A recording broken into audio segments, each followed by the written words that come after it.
Ką aš galiu pasakyti? Tas pastatas tikrai unikalus. Tai yra Kauno istorija, tai yra Kauno modernizmo šedevras. Ir pamatęs tą pastatą,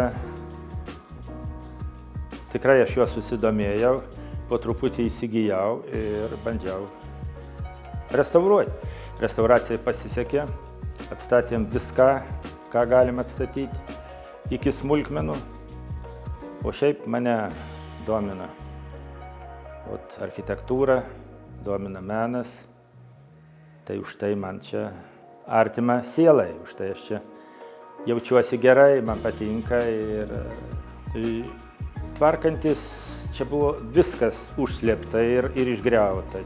Vot šitos durys buvo užmūrytos, visiškai plyto ir tiesiai ant parketo to, kaip dabar yra. Tai vienas, lygiai čia tas pats. Čia buvo užmūryti ir mažas durelės.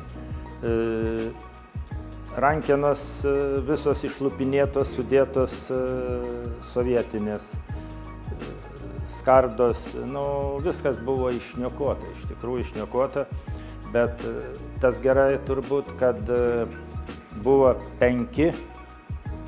penkios nuotraukos iš 30 kažkurių metų, tai buvo į ką pasižiūrėti ir ko ieškoti. Pavyko atrasti, šitos durys laikosi ant bėgių tų, kurie buvo dar statant tą namą. Taip kad tokių visokių dalykų parodo tą grožį, kuris buvo. Tas pačias durys čia yra Lietuvoje nematytas juodmedis iš Afrikos.